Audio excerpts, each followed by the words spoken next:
La Bible, l'Évangile de Luc, structure, messages et principaux passages.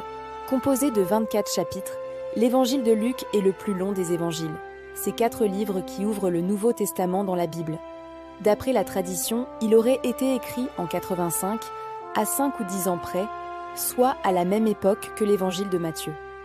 Auteur de cet évangile, Luc est aussi celui qui a écrit les Actes des Apôtres. Que peut-on retenir de l'Évangile de Luc ? Naissance de Jésus et naissance de Jean le Baptiste. Contrairement aux évangiles de Matthieu et de Marc qui ne présentent que la nativité de Jésus, l'évangile de Luc présente également la naissance de Jean le Baptiste, fils de Zacharie et d'Élisabeth. Nous trouvons également l'épisode de Jésus à 12 ans, qui resta 3 jours dans le temple entouré des docteurs de la loi. Ministère de Jésus en Galilée. Après son baptême au Jourdain par Jean, Jésus commence à proclamer le royaume de Dieu partout dans la Galilée. Il enseigne les foules, guérit les malades et délivre les démoniaques. Sa renommée s'accroît dans la ville et aux alentours. Ministère de Jésus hors de la Galilée. Après cela, parmi les disciples, le Seigneur en désigna encore 72 et il les envoya 2 par 2, en avant de lui, en toute ville et localité où lui-même allait se rendre. Luc 10, 1. Jésus et ses disciples se rencontrent dans les villes et villages alentours pour enseigner et guérir ceux qu'ils rencontrent. Ministère de Jésus à Jérusalem. L'évangile de Luc présente également l'arrivée triomphale de Jésus à Jérusalem, ainsi que son ministère d'enseignement, de guérison et de miracles. Mort et résurrection de Jésus. À partir du chapitre 23, nous sont racontées les circonstances qui ont précédé et suivi la mort de Jésus, à savoir la prière dans le jardin de Gethsémanée, l'arrestation, la crucifixion et la résurrection du Seigneur. L'évangile de Luc présente aussi la comparution de Jésus devant Hérode. Le livre se termine avec l'instruction du Seigneur Jésus de rester et d'attendre la promesse de Dieu, le Saint-Esprit. Qui est l'évangéliste Luc ? Luc est l'auteur de l'évangile qui porte son nom, mais également du livre des Actes des Apôtres. Il est historiquement connu comme étant d'origine grecque, médecin de profession, disciple et grand ami de Paul. Il n'est en revanche pas un disciple de Jésus de Nazareth et n'appartient donc pas à la première génération apostolique. Sous quel angle Luc nous présente-t-il Jésus ? Luc est appelé l'évangéliste de la miséricorde. Il présente Jésus comme le Fils de l'homme.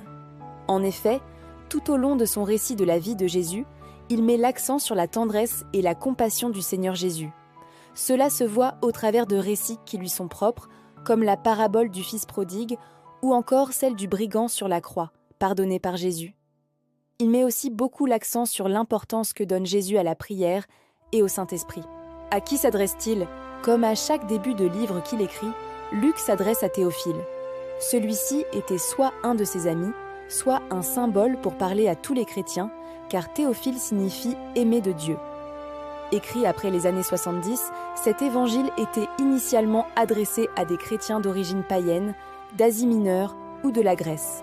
Alors qu'il y avait quelques divisions entre les chrétiens d'origine juive et les chrétiens d'origine païenne, Luc vient rétablir cela en nous montrant Jésus, le sauveur du monde, tant des Juifs que des Grecs. 5 beaux passages bibliques tirés de l'évangile de Luc. L'autorité du croyant. Voici que je vous ai donné le pouvoir d'écraser serpents et scorpions, et sur toute la puissance de l'ennemi. Absolument rien ne pourra vous nuire. Luc 10, verset 19. Le don du Saint-Esprit. Si donc vous, qui êtes mauvais, vous savez donner de bonnes choses à vos enfants, combien plus le Père du ciel donnera-t-il l'Esprit Saint à ceux qui le lui demandent ? Luc 11, verset 13. Parabole du Fils prodigue. Il se leva et s'en alla vers son père. Comme il était encore loin, son père l'aperçut et fut saisi de compassion. Il courut se jeter à son cou et le couvrit de baisers. Le fils lui dit : « Père, j'ai péché contre le ciel et envers toi. Je ne suis plus digne d'être appelé ton fils. » Mais le père dit à ses serviteurs : « Vite, apportez le plus beau vêtement pour l'habiller. Mettez-lui une bague au doigt et des sandales aux pieds. Allez chercher le veau gras, tuez-le, mangeons et festoyons. Car mon fils que voilà était mort, et il est revenu à la vie. Il était perdu, et il est retrouvé. » Luc 15, verset 20-24. L'action de grâce, clé pour plaire à Dieu. L'un d'eux, voyant qu'il était guéri, revint sur ses pas, en glorifiant Dieu à pleine voix. Il se jeta face contre terre aux pieds de Jésus en lui rendant grâce. Or, c'était un Samaritain. Alors Jésus prit la parole en disant : Tous les 10 n'ont-ils pas été purifiés? Les 9 autres, où sont-ils?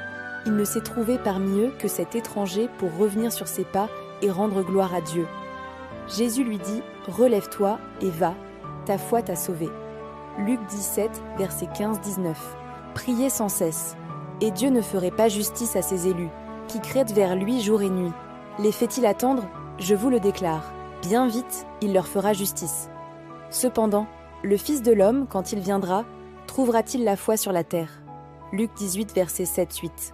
Retrouvez d'autres versets commentés de l'évangile de Luc, comme Luc 1, verset 37, Luc 2, verset 21, Luc 4, verset 16-30, Luc 4, verset 18, Luc 6, verset 12, Luc 6, verset 31, Luc 8, verset 4-15, Luc 10, verset 18, Luc 10, verset 19, Luc 11, verset 15, Luc 19, verset 27, Luc 23, verset 34. C'est déjà la fin de la vidéo. Merci de l'avoir regardée. Abonne-toi à ma chaîne pour ne rien manquer des prochaines vidéos.